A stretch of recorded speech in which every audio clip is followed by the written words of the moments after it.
us to draw points, and we show that we are there, and we're gonna compete until the end, and then we see where we arrive.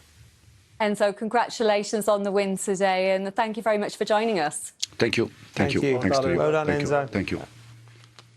Well, he wanted his players to make a statement today to show that they're there. He didn't say, I'm not thinking about title races there, did he? He seems to believe that they are there and they want to stay there till the end, Peter. Yeah, they are. I mean, listen, we said before the game, done a tremendous job, and I think it's so hard to, when you have players going away on international duty, you've done it ourselves, tearing their hair out. I mean, he's not doing that, but, you know, he was, it's so difficult to then implement different tactics as well, and the players have taken it on board within the 2-3 days, as Joe was saying, Thursday, Friday, and done something a little bit different, and they still performed, and yeah, it was bitty at times, but they got the job done. And really impressive on the road as well, Joe, their results as well. Yeah. How big a factor could that be if they want to stay in the title race? Sometimes with young players, when you've got a group of young players as well, they don't understand, they don't sort of, that little bit of ignorance of the youth, you can actually, you're not, oh, it's going to be tough, it's going to be tough. You just go and play.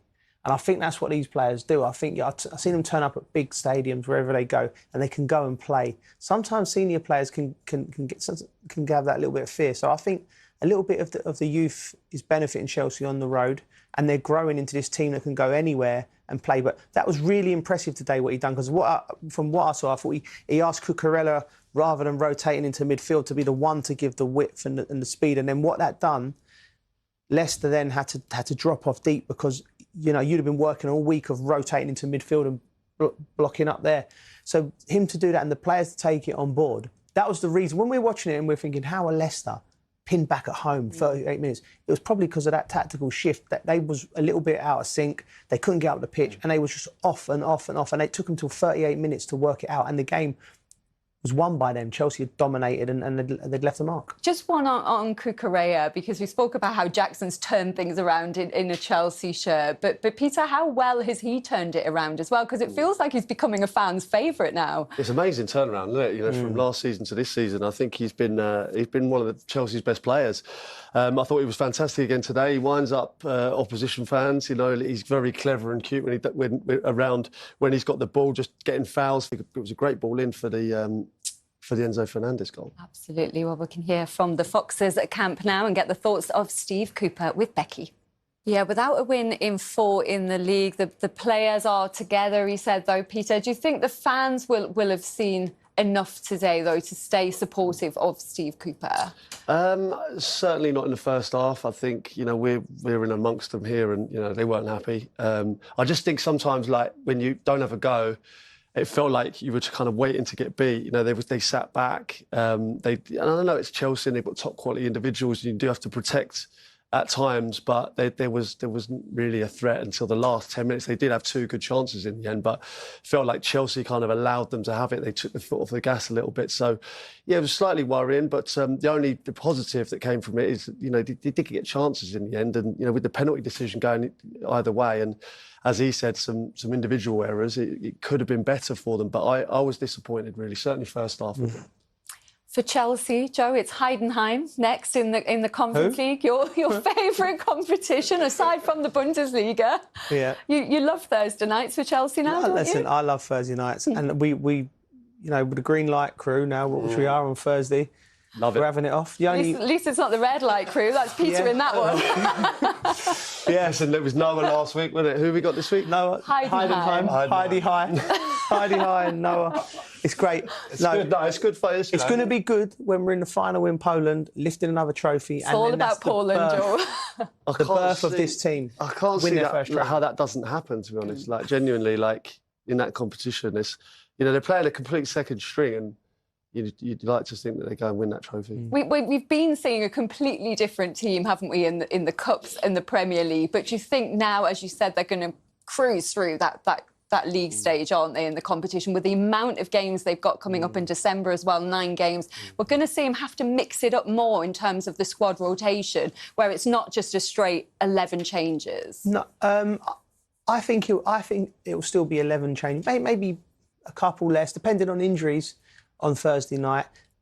How any club navigates this period, December and January, is crucial. And you do need, you know, we talked about earlier in the earlier show about players playing so much football, so much intense competition, you know, and nobody will cry for the footballers because that we earned good money and the lads earned great money doing it, you know, but it's just physically impossible to play football every 2-3 days and stay at that level, you know, elite level. It's very difficult. So you need to rotate because at the end of the day, you don't want to lose your quality players and pick up. And you will.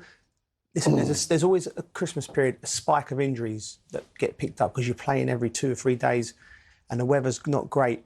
So how he manages that. But one thing Chelsea have, they've got players. Yeah. So they can rotate and they've got quality. So I think they'll navigate it. Everyone just has to be ready to go. Well, we're almost done here at the King Power Stadium. Very much indeed. Before I let you go, though, there's been a lot of love for the Tashers. So congratulations for your good work throughout November. Look at this. What have I got? Thank you very much. I'll take that. That's fantastic. That's a big compliment, a bit of Clark Gable there.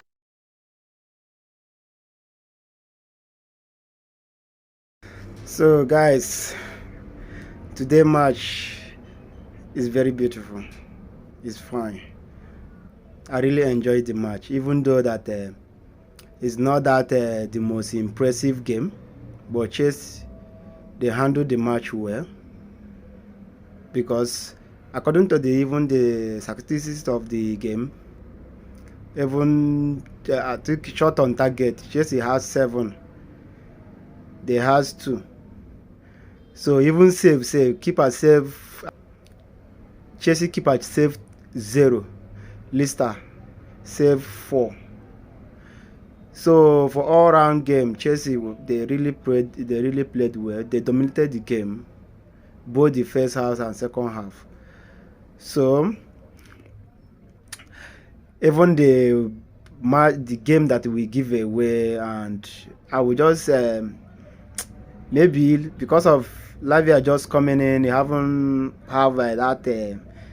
been sharp or something like that. That is the only excuse I can give about that penalty. But all round game, everything went well. And Enzo is already on game today. Enzo showed that he can do it. He can do it. He really played well.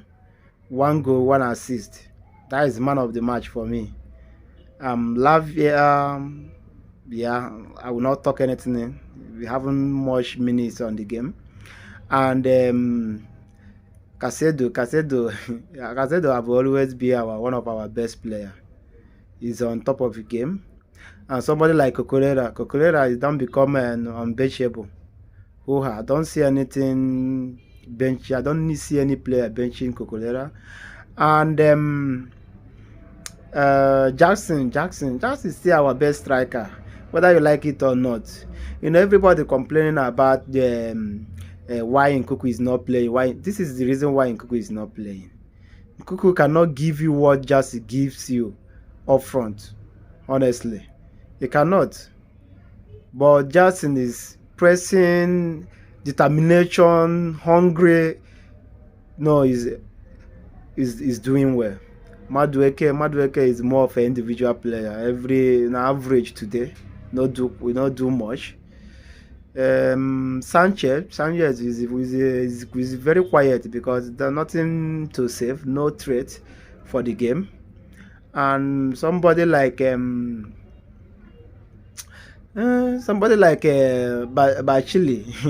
really surprised me today. He really impressed me today. So all around we played well. We tried. Now Arsenal have ended their match and they won 3-0. And honestly, they are doing well. They are doing well. But at least we are still ahead of them. We are still the same goal different, the same point different. At least if they tell Arsenal today that we will be there rubbing shoulder with them, I don't think they will agree. But we are there.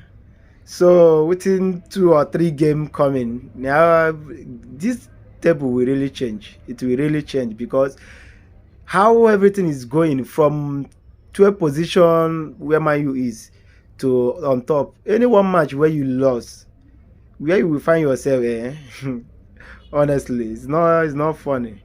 But I don't want this video to be long, and please Tell me what you think in a comment section. Let us interact together. Don't forget to like and share. Thanks.